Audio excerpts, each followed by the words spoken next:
Hola a todos, hola a todas, hola a todos. Bienvenidos a esto que se llama Alta Data. Así nos pueden buscar en YouTube como Alta Data, primero Alta, después Data. O también por Spotify con el mismo nombre, Alta Data. Para los que no conocen ese mundillo, es solamente audio. O a través de la web www.fmrec895.com.ar. Bueno, como ya saben, la idea de este programa es propiciar un contenido que aporte algunas herramientas a la clase obrera en su conjunto, ¿no? Entiendo o entendemos que no se puede transformar lo que no se conoce, teniendo en cuenta esto, es que a través de entrevistas o algunas investigaciones propias eh, iremos difundiendo un conocimiento científico lo más concreto posible como forma de nuestra propia acción política, ¿no? Y por eso, como verán, no estoy solo, estoy con Luis. ¿Estás ahí, Luis? ¿Me escuchás? Hola Ignacio, te escucho perfectamente. Buenísimo. ¿Todo bien? Todo bien. Qué bueno. Muchas gracias. Bueno, ante todo, muchas gracias por tu invitación a participar de tu programa. Un placer. Bueno, paso a presentar a Luis. Luis Arboledas Leria es investigador en comunicación de las ciencias por la Universidad de Sevilla de España. En la actualidad investiga qué función cumple la comunicación de la ciencia en la reproducción de las sociedades capitalistas contemporáneas y el vínculo que existe entre la divulgación científica y el modo de producción capitalista. Esto me pareció muy interesante porque nosotros, en la cortina del podcast dice sobre todo que queremos divulgar conocimiento científico, como para pensar en algún momento a futuro discutir esto del conocimiento científico, ¿no? Si estamos Ajá. o no haciendo un contenido concreto, digamos, ¿no? A entender Divulgativo. Habría que debatir si es un contenido divulgativo, si no, y cuáles son las determinaciones que están ahí presentes. Sí, totalmente, eso lo podemos dejar a futuro, estaría muy bueno. totalmente. Bueno, a entender de Luis, solo se puede comprender la determinación histórica de la comunicación de la ciencia, en tanto que presupuesto y resultado de la producción capitalista, como expresión del carácter antagónico de la producción social bajo el dominio del capital. Por otra parte, y en paralelo, y siempre conforme a un enfoque marxista, ha indagado en aspectos tales como las transformaciones recientes en la financiación de las instituciones académicas, el negocio de las revistas científicas y las formas que toma la acumulación de capital en este sector, así como los factores económicos que explican la apuesta por el acceso abierto a la literatura científica por parte de gobiernos y agencias de financiación a la ciencia, o las determinaciones de los denominados pequeños capitales, que es precisamente el tema que hoy abordamos en este podcast. Así es como se mencionó en el final de esta breve introducción, la idea es hablar un poquito, o que Luis en realidad hable un poco de las determinaciones del llamado pequeño capital, ¿no? ¿Qué son? ¿Cuáles son sus despliegues? ¿Qué formas toman? Si es que hay una diferenciación en la forma que toma el pequeño capital en Europa, que es el caso de donde reside Luis, con la diferencia de Latinoamérica, si es que las hay. Y si te parece, Luis, ya arrancamos con la primera pregunta, así ya te cedo el micrófono y, Adelante. y, y te desplayas, que sería, podemos empezar con algo que podría llamarse obvio, pero quizás necesario, de por qué es importante que conozcamos cuáles son las determinaciones de los pequeños capitales, ¿no? Y en qué afecta o qué concierne esto a la clase obrera. Bueno, claro, evidentemente al final el momento de la acción es siempre el momento decisivo, eso lo tenemos claro todos los marxistas. Entonces, todo desarrollo teórico que se haga, a colación, digamos, de cualquier determinación real o de cualquier, mejor dicho, de cualquier determinación de una forma real, pues siempre el momento decisivo es el momento de la acción. Entonces, esta cuestión de los pequeños capitales, que en principio nos parece que está tan alejada, ¿no? Que no concierne a la clase obrera, realmente sí lo hace. Lo hace de una manera, diría, muy directa y muy inmediata, en el sentido de que al final lo que está en juego es el programa de acción política de la clase obrera y más en concreto cuál es la actitud política, por decirlo de algún modo, que la clase obrera ha de mantener en relación, digamos, con otras clases sociales o más concretamente, digamos, con ciertos estratos de la burguesía, ¿no? Lo que sería la pequeña burguesía, esos poseedores de lo que en principio se ha dado a denominar como pequeños capitales, ¿no? Hay que pensar en ese sentido que la izquierda, lo que yo denomino izquierda del capital, de manera absolutamente abrumadoramente mayoritaria, defiende los intereses de los pequeños capitalistas y de los pequeños capitales siempre y cuando se produce algún tipo de choque o algún tipo de conflicto con otros capitales más concentrados o con, vamos a denominarlo así, el gran capital, ¿no? Y eso, por ejemplo, se vivió hace unos años en España, que fue precisamente este conflicto que se vivió aquí en España el que me llevó a reflexionar y a tratar de conocer un poquito más las determinaciones de los denominados pequeños capitales. Como digo, se produjo en España un conflicto entre el sector del taxi, populado, digamos, compuesto fundamentalmente de pequeños capitales, y luego otros capitales que prestaban el mismo servicio, que se encontraban más concentrados, en este caso las conocidas como empresas VTC, ¿no? Que prestaban sus servicios a través de plataformas como Uber o como Cabify, que bueno, tengo constancia de que allí en Argentina las conocéis. No me explayo mucho más en explicar esta cuestión en concreto. Lo único que comento es que en este caso, como en tantos otros, se vivió precisamente ese apoyo, ya digo, abrumadoramente mayoritario por parte de la izquierda a los intereses del pequeño capital, ¿no? Como si la clase obrera tuviera que enarbolar la bandera en la que están inscritos esos intereses, ¿no? O esas reivindicaciones del pequeño capital. Eso por un lado. Pero ¿qué ha ocurrido? Que por sobrereacción, por decirlo de alguna manera, a esa situación, han comenzado a surgir una serie de grupos, muy particularmente en la Argentina, que han caído del otro lado, ¿no? Y que frente a la situación o al estado de cosas por el cual la izquierda apoya de manera mayoritaria o abrumadoramente mayoritaria al pequeño capital, nos encontramos una serie de grupos que teorizan o que desarrollan una serie de teorizaciones que todo nos lleva a concluir que lo que hacen es defender los intereses del gran capital. Claro, no lo expresan de manera directa en estos términos. Lo que hacen es plantear esa defensa de los intereses del gran capital bajo la premisa de que el proceso de concentración y descentralización del capital es, bueno, supone un avance, un desarrollo de las fuerzas, de las fuerzas productivas, ¿no? De la productividad del trabajo social.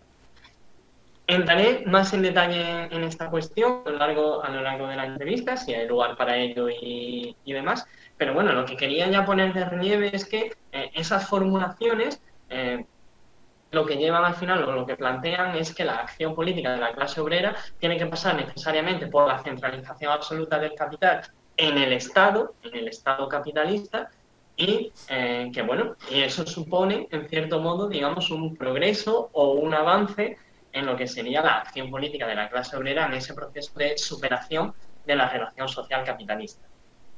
Ya digo, entro en más detalle en esta cuestión a lo largo de la entrevista, pero ya de por sí lo que uno se encuentra o lo que uno cree ver en esto es una formulación que guarda muchas reminiscencias con lo que serían, digamos, los postulados reformistas de la Segunda Internacional, ¿no? Que encontraron, digamos, expresión teórica en autores tales como, por ejemplo, Rudolf Hilferding. Hilferding estaba afirmando exactamente esto. Él decía, bueno, es que la acción política de la clase obrera pasa por conquistar el Estado, porque como el capital se encuentra tan concentrado, conquistando el Estado y con que este Estado expropie 4 o 5 grandes bancos, ya con eso la clase obrera estará en posesión, digamos, de la mayor parte de la producción social, ¿no? Eso lo hacía equivaler a la socialización de la producción. Y eso lo planteaba bajo la premisa de que efectivamente hay un elemento progresivo en ese proceso de concentración y de centralización del capital. Progresivo en el sentido de desarrollo de las fuerzas productivas. Bueno, esto, digamos, a nivel teórico lo avanzaremos y lo avanzaremos más, ¿no? Pero creo que todos conocemos un poco la historia de Hilferding y cuál fue la posición que tomó Hilferding en esos procesos revolucionarios que se desencadenaron a principios del siglo XX a raíz de la Revolución Rusa, ¿no? Y entiendo que, como decía al principio, la acción política de Hilferding tenía como antecedente y tenía como fundamento estos planteamientos políticos o teórico-políticos, digamos, a los que hacía referencia. Entonces, y en definitiva, ¿de qué se trata? Cuando analizamos el pequeño capital, de lo que se trata en definitiva es de conocer por dónde pasa valga esta expresión un poco vulgar, ¿no? Por dónde pasa la acción política de la clase obrera en ese proceso de superar el modo de producción capitalista. Sí, sí, sí, siempre se trata, ¿no? De una acción. Lo que, entonces te quería preguntar, qué es lo que caracteriza al pequeño capital, ¿no? ¿Qué es el pequeño capital en concreto? Bien, a esta pregunta lo primero que hay que tener, lo primero que hay que tomar en consideración es que no hay nada en Marx, en Carlos Marx, y mucho menos en el libro, en su obra magna, que sería en este caso el Capital, que nos lleve, digamos, a identificar qué es un pequeño capital. Marx nunca habló del pequeño capital. Es cierto, sin embargo, que con base a ciertos elementos que se encuentran de alguna manera presentes Marx, hay algunos autores que han desarrollado unas definiciones respecto de qué es el pequeño capital, ¿no? Y en esto, digamos, destaca sobre todo un grupo que está no sé si es el único, pero desde luego es el que yo conozco, un grupo que está precisamente afincado en Argentina, que sería el Centro de Investigación como Crítica Práctica, el CICP, que se ha aportado una definición del pequeño capital. Entonces, según este grupo, por pequeño capital tenemos que entender todo capital, digamos que debido a la escala insuficiente de la producción con la cual opera o con la cual trabaja, no puede apropiarse la tasa de ganancia media. Es decir, es un capital que se valoriza por debajo de la tasa media de ganancia, ¿no? Diríamos que entre el nivel de tasa media de ganancia y el nivel de la tasa de interés. Sería ese, digamos, el rango en el cual ese capital en concreto estaría, o ese tipo de capital se estaría valorizando, ¿no? Por lo tanto, es un capital que se reproduce o que se acumula a expensas del desarrollo de las fuerzas productivas. Y esto se arguye en los siguientes términos. Claro, al ser un capital pequeño, un capital que se valoriza por debajo de la tasa media de ganancia, es un capital, digamos, endeble. Es un capital, digamos, que podría ser fácilmente barrido por la competencia de capitales que se encuentran más concentrados. Entonces se dice que para compensar esa escala insuficiente de la producción, estos capitales se caracterizan por la sobreexplotación de la fuerza de trabajo. Es decir, estos capitales logran reproducirse, según esta teorización siempre, debido a que o bien extienden absolutamente la jornada de trabajo, por lo tanto se produce una, valga la redundancia, extensión de la jornada de trabajo por encima del nivel prevaleciente y o, porque pueden ir combinados, y o remuneran la fuerza de trabajo por debajo de su valor. Entonces, digamos, hay una sobreexplotación en ese sentido de la fuerza de trabajo. Bien, respecto de esta teoría o de esta teorización, yo quería hacer, digamos así, de manera indiciaria o para comenzar y para dar lugar al debate, una serie de apreciaciones. La primera tiene que ver con el hecho de dónde situamos el pequeño capital dentro de los niveles de abstracción con los cuales, digamos, trabajamos en términos metodológicos. Bien, digamos, el pequeño capital es una expresión más concreta, ¿no? O el surgimiento de estos pequeños capitales, en todo caso, sería una expresión más concreta, digamos, de la competencia entre capitales. Hay capitales que se valorizan por encima, por debajo y a la tasa media de ganancia. Por lo tanto, el plano de abstracción en el cual, a partir del cual cabe desarrollar esta cuestión de los pequeños capitales, es el de la competencia capitalista. Es el nivel de los múltiples capitales frente al capital en general, los múltiples capitales. Ese sería el plano de abstracción. ¿Y esto qué es lo que quiere decir? Para mí, esto tiene dos implicaciones fundamentales. La primera, esto ya de por sí habla de la importancia que cobra la competencia como fenómeno que es, digamos, inherente al modo de producción capitalista. Es que es solo a través de la competencia entre los múltiples capitales que las leyes inmanentes de la producción capitalista se imponen, ¿no? Solo a través de la acción recíproca de unos capitales sobre otros es que esas determinaciones inmanentes del modo de producción capitalista encuentran realización. Esto habla de la importancia que tiene la competencia capitalista. Esta determinación la podríamos, digamos, recuperar, por decirlo de algún modo, remontándonos hasta llegar al propio valor, a la propia, digamos, al valor en cuanto tal, ¿no? Al valor en cuanto fenómeno social. Porque decía Marcelo Grundrisse, no existe valor sin contravalor, y por lo tanto, siguiendo esa línea, siguiendo el despliegue de esa determinación, lo que nos encontramos es que pensar la existencia de un único capital dominando toda la producción social es un absurdo en sí mismo.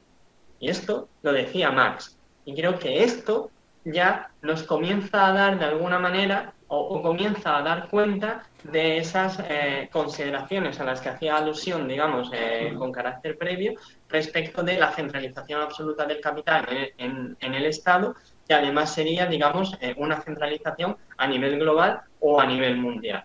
La existencia de un único capital dominando toda la producción social. Pues eso decía Marx, que de por sí no se puede concebir, porque el valor no existe como contravalor, y si lo queremos poner así, el capital no existe como sin contracapital. Bien, otra cuestión importante respecto del tema de la competencia tiene que ver con el hecho de que en la competencia entre capitales no se está realizando nada fundamentalmente nuevo. Es decir, todas las determinaciones que corresponden al capital en cuanto tal se estarían realizando en el fenómeno de la competencia, pero la competencia de por sí no está añadiendo nada nuevo. Esto es importante porque al final de lo que nos habla es de que si hay una serie de determinaciones presentes en el pequeño capital, esas determinaciones corresponden o en ese pequeño capital se están realizando las determinaciones que son propias del modo de producción capitalista, del capital en general, del capital en cuanto tal. Esta es una cuestión también importante y ahora vamos a ir viendo por qué es una cuestión importante, aunque en principio, digamos, tenga solo una lectura de carácter metodológico. Bien, siguiendo un poquito más con el tema de la definición dada del pequeño capital. Recordemos, un capital que se valoriza por debajo de la tasa media de ganancia debido a la escala insuficiente de su producción, ¿no? O la escala insuficiente de la producción con la que opera. Bien, pues en ese sentido, como decía antes, Marx nunca habló de nada que nos permitiera avanzar en las determinaciones de esto que se ha dado a llamar pequeño capital. Sin embargo, sí que habla de unos capitales que se valorizan por debajo de la tasa media de ganancia. Sí hace referencia a unos capitales que se valorizan por debajo de la tasa media de ganancia, pero no son capitales que presenten una escala de la producción insuficiente. Al contrario, de hecho, Marx habla de capitales tan grandes, sobre todo que movilizan masas de capital fijo tan grandes que solo se pueden valorizar a la tasa de interés, que se valorizan por debajo de la tasa media de ganancia. Marx, en el tomo 3 del Capital en concreto, habla de los ferrocarriles, ¿no? Del caso de los ferrocarriles. Grandes empresas que necesitan de por sí, desde el principio, tan grandes masas de capital que solo pueden valorizarse a la tasa de interés. Y de hecho dice y aduce a este respecto, es que si estos capitales que presentan una composición orgánica de capital tan alta, si estos capitales, como digo, entraran en el cálculo de la tasa media de ganancia para el capital social total, esa tasa de ganancia se desplomaría. Entonces, el colapso de la producción capitalista sería inmediato, porque la tasa a la cual se valorizarían el resto de capitales sería muy, muy, muy pequeña.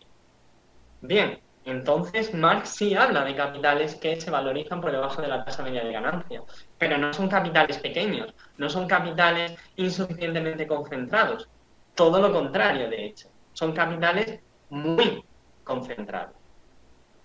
Y ya lo último que quería comentar a este respecto es que el fenómeno de la sobreexplotación de la fuerza de trabajo, ya digo, la prolongación absoluta de la jornada de trabajo una vez más, digamos, la remuneración de la fuerza de trabajo por debajo de su valor, esta determinación es una determinación que aplica al capital en cuanto tal, al capital en general. No es una determinación que corresponda a un conjunto específico de capitales a tenor, digamos, de las imposibilidades de valorización o, mejor dicho, las dificultades de valorización que encuentran. No, no, es algo que es consubstancial al capital en cuanto tal. Tanto es así que Marx, precisamente en este libro tercero que traigo a colación, o que ya he traído a colación con anterioridad, aduce esta remuneración de la fuerza de trabajo por debajo de su valor como una contratendencia a la caída de la tasa media de ganancia. Y cuando habla de la caída de la tasa media de ganancia, Marx sigue situado en el plano del capital en general, ese plano de abstracción del capital en general, ¿no? De ahí la importancia metodológica de las consideraciones que he hecho antes. Bien, en ese sentido ya digo, la sobreexplotación de la fuerza de trabajo es un fenómeno común a todos los capitales y que no se circunscribe a los denominados pequeños capitales. Y creo ya que con esto tenemos de alguna manera una panorámica un poquito más rica respecto de hasta qué punto se puede hablar de un pequeño capital, ¿no? O hasta qué punto cabe entender el pequeño capital en los términos en los cuales se ha comprendido hasta el momento. Buenísimo. Bueno, hay un montón de cosas. Me quedé pensando. Eh, no, se me ocurrían como algunas cuestiones. Vos fíjate que se te ocurre responder. Pero si bien hay capitales que se valorizan muy por debajo de la tasa de media de interés, ¿no? Lo que sí yo veo es que, o se ve en concreto, es que hay algunos que van desapareciendo. Eso, hay capitales, pequeños capitales que van desapareciendo. Eso es como el indicio más concreto, si se quiere, de la centralización, ¿no? Como eso es lo que se ve así, a simple vista. Y eso, como si querías hacer la mención de la crítica o si tienes alguna respuesta para eso. Y después, si vos ves en el desarrollo que se hacen respecto a los pequeños capitales, si hay determinaciones que se están dejando, que no se están diciendo o que se están dejando de lado respecto al desarrollo. Bueno, respecto del fenómeno de la desaparición de los capitales, evidentemente hay, digamos que conforme avanza el proceso de producción capitalista, evidentemente el grado de el grado, el nivel en el que un determinado capital tiene que estar concentrado para participar en el proceso productivo cada vez es mayor y por lo tanto hay efectivamente una desaparición de ciertos capitales que se encuentran, digamos, insuficientemente concentrados. Pero eso al final es lo que tú dices, es la manifestación simplemente de un proceso, pero de un proceso que todavía no hemos comprendido. Y además cabe aducir también a este respecto que efectivamente en ese proceso competencial hay capitales que desaparecen, pero también hay capitales que aparecen, nuevos capitales que se van formando constantemente. Por lo tanto, hasta este punto solo tendríamos, digamos, sí, como una reconstrucción un tanto impresionista de lo que es una situación dada. Capitales que aparecen, capitales que desaparecen, pero eso todavía no nos dice nada, ni respecto de las dificultades de valorización de unos, ni respecto de cómo tales dificultades son, de alguna manera, solucionadas, ¿no? O sobrepasadas, en cierto modo. Por lo tanto, yo no atribuiría, como se hacen en estos planteamientos respecto del pequeño capital, yo no atribuiría de manera unilateral la reproducción de esos denominados pequeños capitales a la sobreexplotación de la fuerza de trabajo. Desde luego a mí no se me aparece en ese sentido. Y ahora, respecto de la cuestión de las determinaciones que se han pasado por alto, pues efectivamente, para mí hay una serie de determinaciones perdón, que no se han tenido en consideración. Se ha abstraído de una serie de determinaciones del capital en general o del capital en cuanto tal, para construir esta teoría respecto del pequeño capital, ¿no? Y la primera que yo plantearía, o la primera cuestión que yo plantearía a este respecto es la siguiente. La tasa media de ganancia, ¿vale? Porque al final el argumento vive o muere en esto de la tasa de ganancia. ¿Cuál es la tasa de ganancia para el capital social en su conjunto? Esa pregunta no es menor, porque, claro, que estamos, digamos, ya digo, un capital se valoriza un capital con una escala insuficiente de la producción, se supone que es un capital que se valoriza por debajo de la tasa media de ganancia, ¿no? Y por lo tanto que su proceso de acumulación es un proceso más lento, porque su reproducción es una reproducción más lenta en ese sentido, ¿vale? Entonces, de nuevo, ¿cuál es la tasa media de ganancia? Porque hasta ahora todos los intentos que se han hecho para calcular la tasa media de ganancia, para empezar, han llegado con críticas. ¿Por qué? Tiene sentido. Porque claro, al calcular la tasa media de ganancia para el capital en su conjunto, tú solo puedes tomar las estadísticas que han sido elaboradas por la economía vulgar, por la economía burguesa.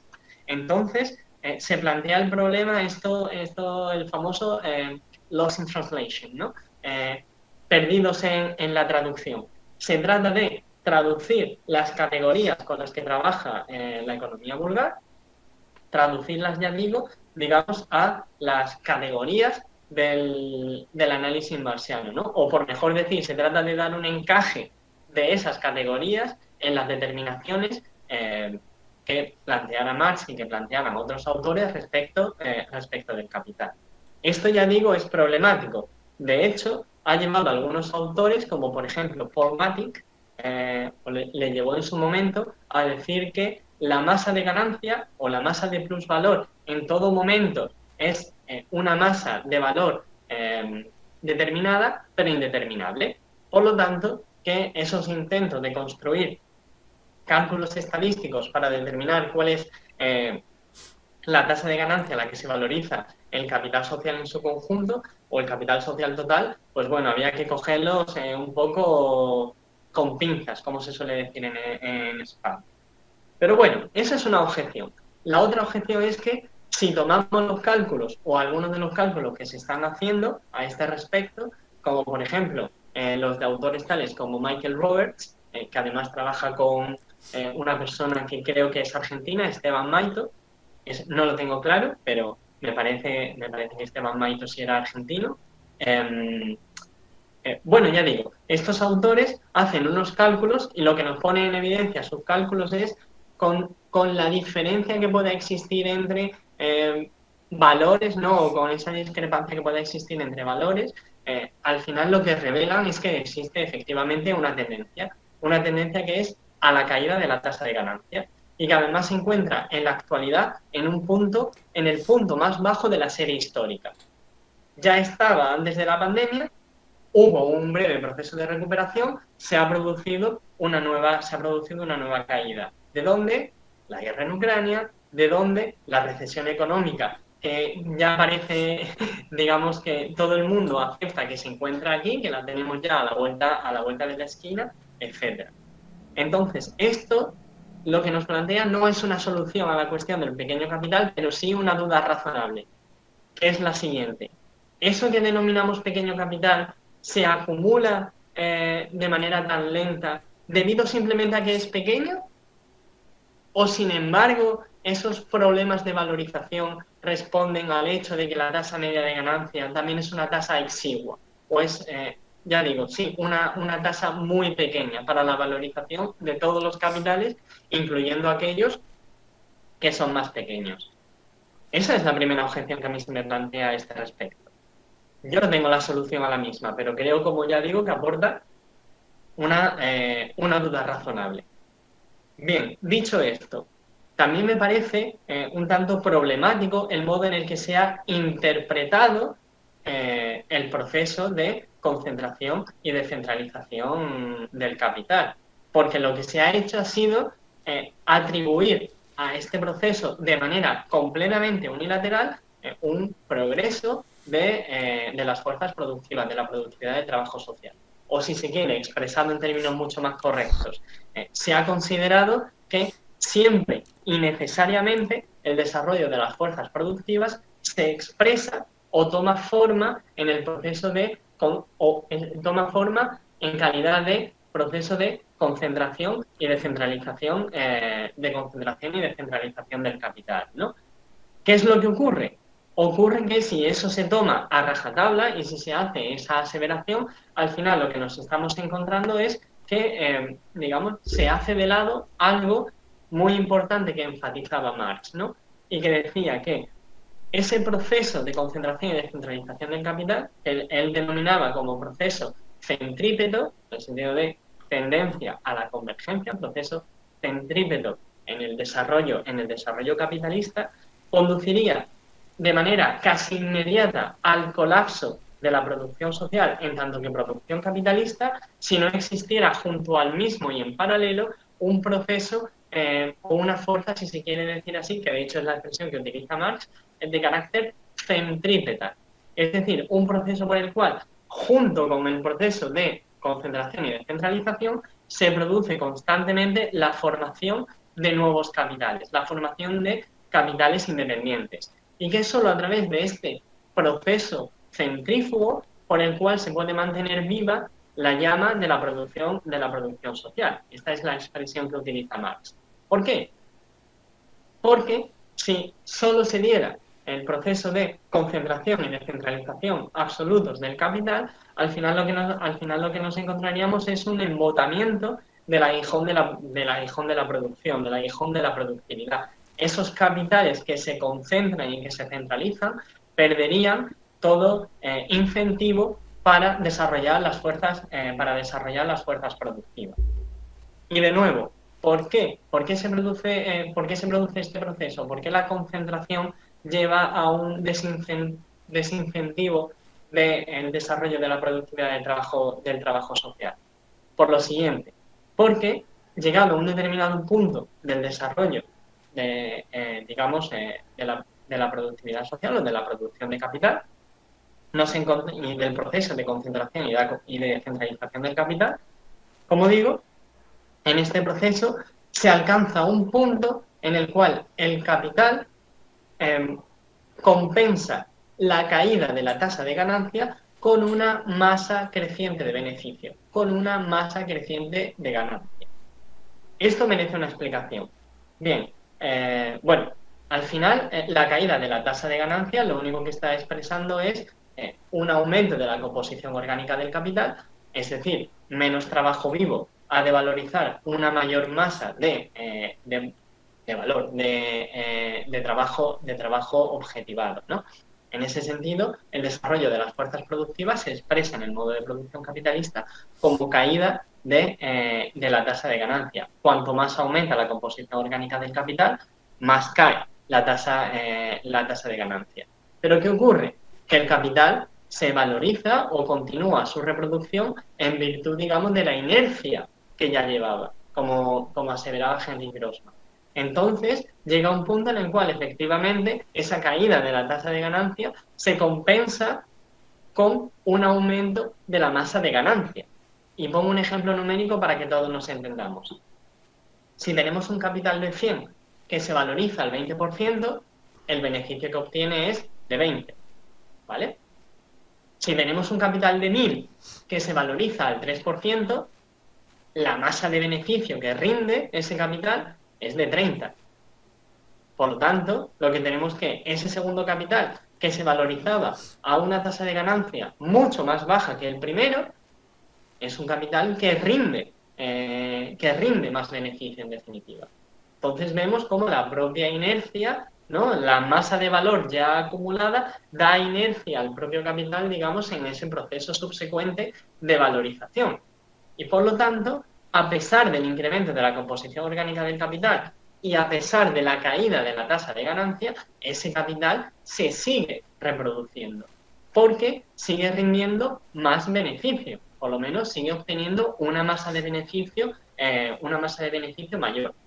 Por supuesto, esta compensación de la caída de la tasa de ganancia por la masa de ganancia creciente también tiene unos límites objetivos perfectamente dados, como pusieron de relieve Henry Grossman, Paul Matic, Roman Rosdolsky, una serie de autores. Esta compensación es solo más que relativa, es solo temporal.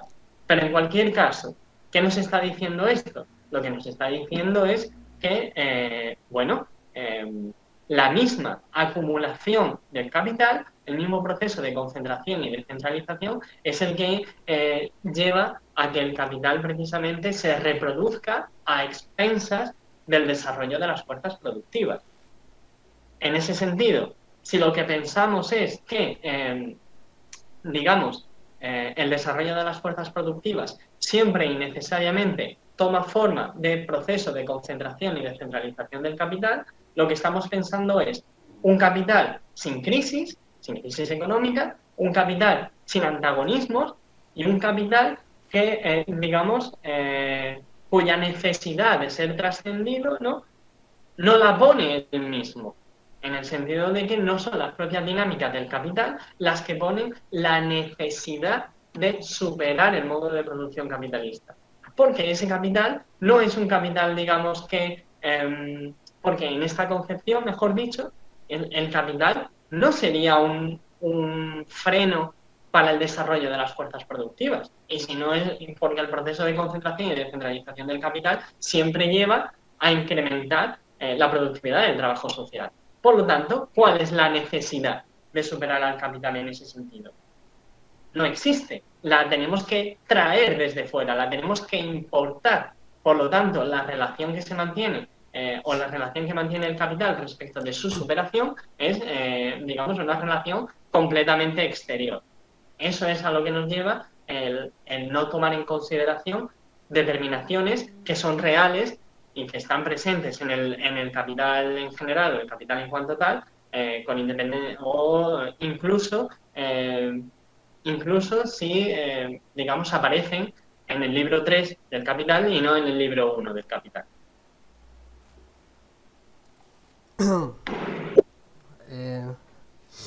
Espera ahí. Sí, se estaban anotando algunas cosas que me parecían interesantes. Algo que me quedó pendiente, si te animás a responder brevemente, del desarrollo anterior que hacías. Si un trabajo que es que está por debajo de su valor, vos no estás muy de acuerdo con el término de superexplotación. Eso si yo entendí mal o cómo. Y después, si en este desarrollo que hiciste recién, lo que estás planteando es que todas estas determinaciones obstaculizan el desarrollo de las fuerzas productivas. Respecto de lo primero, claro, a mí no me supone no hay, es una formulación científica en ese sentido. Evidentemente, si la fuerza de trabajo se paga por debajo de su valor, lo que estamos es ante una sobreexplotación. Eso no hay ningún tipo de problema. Lo único que yo planteaba en el argumento anterior es que efectivamente la sobreexplotación de la fuerza de trabajo es un fenómeno al que Marx hizo referencia precisamente aludiendo o en el plano de abstracción en el que digamos, con el que trabajaba a lo largo de todo el Capital, que es precisamente el capital en general o el capital en cuanto tal. De hecho, si esta es una cuestión en la que Marx no avanza o que no toma en consideración de manera más pormenorizada, ello responde precisamente a que él trabaja o a que él hace todo el desarrollo precisamente del capital en general, tomando en cuenta otra determinación de la relación social capitalista, que es precisamente el principio del intercambio de equivalentes. Claro, o sea, por eso él parte de la necesidad de avanzar en las determinaciones del capital en general o el capital en cuanto tal, en virtud precisamente de la remuneración de la fuerza de trabajo por su valor. Pero también es cierto que Marx jalona todo el capital, todo el libro del capital, tomos 1, 2, en 2 entiendo que menos, y 3, los jalona, digamos, con referencias al hecho de que esta idea o esta determinación de la remuneración de la fuerza de trabajo por su valor hay que tomarla un poco cum granus salis, que la realidad de la producción capitalista, si bien lleva a que constantemente se tenga que verificar o se tenga que realizar ese principio del intercambio entre equivalentes, o por mejor decir, precisamente porque ese principio de equivalentes se ha de realizar, mejor dicho, ese principio de equivalentes se ha de realizar en el proceso, en la inmediatez de la producción capitalista, precisamente porque no se verifica desde el primer momento, no se verifica desde el vamos. Y ahí lo que nos encontramos es que existen tendencias que llevan efectivamente a que la fuerza de trabajo se remunere por debajo de su valor. ¿Esto es sobreexplotación o superexplotación? Evidentemente, pero yo en ningún momento he dicho lo contrario. Lo único que he aseverado es que esta sobreexplotación se sitúa, o Marx la sitúa precisamente en el plano de el capital en general o el capital igual total. Plano entendido como plano de abstracción, ¿no? Como un nivel de abstracción en el cual trabajamos esa determinación. En cuanto a la segunda pregunta, la verdad es que me gustaría que me la volvieras a plantear porque la he perdido un poco, no sé si me ha quedado clara. No, no, está bien si en el último despliegue que hiciste, eh, Sí. si estaba como que planteado que todo eso, estas determinaciones obstaculizaban, ¿no?, al desarrollo de las fuerzas productivas. Sí, claro, precisamente esa es la idea. Solo dentro de márgenes muy estrechos podemos hablar precisamente podemos hablar de que el desarrollo de las fuerzas productivas tome forma de concentración y descentralización del capital. Solo, ya digo, en límites muy estrechos, precisamente porque llega a un punto en el cual podemos hablar de una concentración excesiva del capital, excesiva entendida, digamos, en relación al desarrollo de las fuerzas productivas, porque en ese punto y hora en el cual la masa de ganancia compensa la caída de la tasa de ganancia, en ese momento ese capital pierde todo incentivo al desarrollo de la productividad del trabajo social, porque puede acumularse en virtud de la propia inercia, puede acumularse en virtud de la propia dinámica que ya llevaba. De nuevo, el ejemplo. Un capital de 100 que se valoriza al 20% rinde 20, un capital de 1000 que se valoriza al 3% rinde 30. Desde el punto de vista del capital, desde el punto de vista capitalista, el segundo es un capital más productivo, porque rinde o apropia una masa de beneficio mayor. Entonces, ahí es donde se verifica en lo inmediato que cuando hay esta compensación de la masa creciente de ganancia por sobre una tasa descendiente de ganancia, evidentemente aquí sí aparece una rémora al desarrollo de las fuerzas productivas, al desarrollo de la productividad del trabajo social.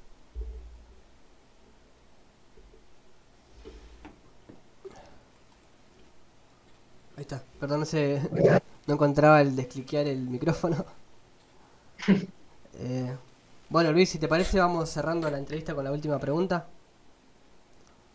No sé si te quedó algo pendiente, pero más, más respecto a pensar como la acción política en concreto, ¿no? Lo que veníamos mencionando al principio. Si con todo este desarrollo que hiciste de las determinaciones del pequeño capital, ¿cuáles son las, si querés, lecciones que puede llegar a sacar la clase obrera? ¿O qué conclusiones se podría tomar al respecto? Bueno, la verdad es que se me han quedado bastantes cosas en el tintero, sobre todo lo que se me ha quedado es cuál es por decirlo de alguna manera, la contribución positiva del pequeño capital al proceso de producción social. En este sentido, simplemente hago unas pequeñas pinceladas. Contribución positiva entendida como el pequeño capital como un factor activo en el proceso de producción y de reproducción del capital. Es que estos pequeños capitales son capitales que tienen una composición orgánica del capital más pequeña, una composición orgánica más pequeña, por lo tanto absorben mayor cantidad de trabajo vivo y por lo tanto mayor plusvalor. Por lo tanto, permite incrementar el fondo de acumulación que está disponible para el conjunto de los capitales. Esto, punto uno. Punto dos, es que estos pequeños capitales son abanderados de lo que podríamos denominar la revolución técnica o la revolución tecnológica, porque son estos pequeños capitales, este proceso centrífugo del capital al que hacía referencia con anterioridad, basándome en Marx, este proceso centrífugo que permite la creación de estos nuevos, capitales, de estos capitales independientes. Pues bien, estos capitales traen consigo innovaciones técnicas e innovaciones tecnológicas que permiten que se implementen en el proceso de reproducción social. Y con ello, por un lado, transforman sectores de la producción ya maduros, por ejemplo, y también, digamos, amplían el ámbito de la división social del trabajo, configurando nuevos sectores de la producción social. En el primer caso, podríamos traer el ejemplo de la cerveza artesanal, por ejemplo, o el café de especialidad, una transformación en los procesos productivos de sectores ya maduros, y en el otro caso de la creación de nuevos sectores de la producción, podríamos hablar del coche eléctrico y podríamos hablar de Tesla, que ha de alguna manera revolucionado el determinados procesos de trabajo y ha configurado por sí misma, digamos, un nuevo sector de la producción social. Porque la tecnología que se utiliza para la producción de coches con con motor de combustión interna no vale, es obsoleta, es chatarra para con respecto a la producción del coche eléctrico. De ahí todas las dificultades que se van encontrando en este sentido. Entonces, aquí vemos que efectivamente el pequeño capital tiene un papel activo en el proceso de producción y de reproducción del capital, que no solamente consiste en, como decía Henry Grossman, poner una traba o poner una barrera al desplome de la tasa de ganancia, sino que también tiene una contribución activa en tanto en cuanto, digamos, permite la implementación de soluciones técnicas, de innovaciones tecnológicas, etcétera, que permiten la transformación de la producción social. Bien, establecido esto, que me parecía una cosa importante y por eso me vas a tener que permitir o me has tenido que permitir que haga referencia a la misma. Establecido esto, ¿qué es lo que nos encontramos? Pues lo que nos encontramos es, de nuevo, respecto de la acción de la clase obrera. Lo que nos encontramos es que esa política llevada a cabo por las organizaciones de izquierda de defensa del pequeño capital se revela como una política interclasista y se revela como una política en la cual pareciera que los explotados tienen que enarbolar la bandera de los intereses de los explotadores, en el sentido de que el pequeño capital es tan explotador como el gran capital. La diferencia entre un pequeño capital y un gran capital hace digamos, la porción de la tarta del plusvalor global que a cada uno de ellos corresponde, pero en absoluto hace respecto de esta determinación esencial, que es la de la explotación de la clase obrera en su conjunto. En ese sentido, no hay una hermandad o una comunidad de intereses entre los trabajadores o la clase obrera en su conjunto y estos sectores subalternos de la burguesía, pequeño capital, pequeños capitalistas. Aunque bueno, yo ya pondría en duda que se pueda hablar de pequeño capital, digamos, como categoría que está fijando una determinación real.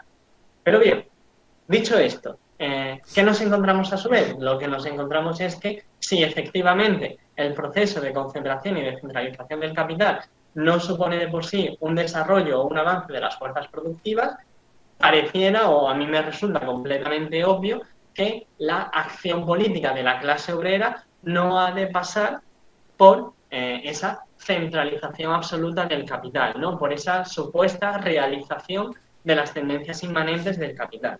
Y ello no pasa por ahí precisamente porque en relación a la acción centrípeta o a esa fuerza centrífuga del capital, lo que nos encontramos es que la concentración y la centralización del capital no es la única tendencia inmanente de la propia relación social capitalista. Eso por un lado. Y por el otro lado lo que nos encontramos es que efectivamente la concentración y la centralización del capital, lejos de ser una forma de avanzar en el desarrollo de las fuerzas productivas, se revela también como una rémora para el desarrollo de las fuerzas productivas. Por lo tanto, y en ese sentido, ya digo, no hay una acción política de la clase obrera que pase por la concentración y la centralización absolutas del capital.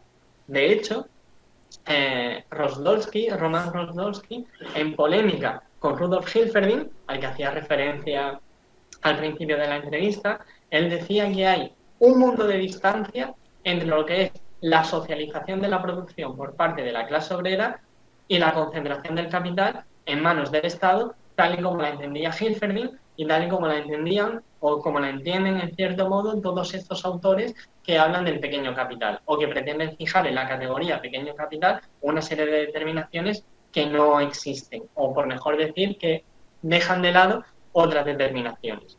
Claro, ese mundo de distancia es el mundo que separa lo que es el proceso de avanzar hacia la superación del modo de producción capitalista frente a ese proceso que consistiría simple y llanamente en reproducir el capital y en reproducir ad infinitum la propia relación social capitalista. Para mí, la acción de la clase obrera, porque me reivindico de la misión histórica del proletariado, pasa por lo primero, no por lo segundo. Ahí. Vos mencionaste que hay dentro del pequeño capital una innovación técnica también. ¿Hay un desarrollo de innovación técnica dentro del pequeño capital? Yo lo que he dicho, yo lo que he afirmado es que el pequeño capital, y no lo afirmo yo, lo hace Rosa Luxemburgo precisamente en la polémica que mantiene con Edward Bernstein. Lo que hacía referencia a Rosa Luxemburgo es que estos capitales que se forman nuevos, esos nuevos capitales que se constituyen de manera independiente en virtud del proceso de desvalorización de los grandes capitales, son abanderados de la innovación técnica. No necesariamente lo han de desarrollar ellos, pero sí son abanderados de la implementación de las innovaciones técnicas, de las innovaciones tecnológicas. Y tiene todo el sentido que sea así, por lo siguiente, porque capitales que tienen una composición orgánica muy amplia, muy grande, son capitales que tienen grandes masas de valor inmovilizadas como capital fijo. ¿Esto qué supone? Supone que el turnover time de esos capitales es muy largo, es muy amplio. Y además supone que cuando se introduce una innovación técnica o una innovación tecnológica, esas masas de capital ingentes, teratológicas, que se encuentran inmovilizadas en tanto que capital fijo, sufren una desvalorización súbita, una desvalorización inmediata.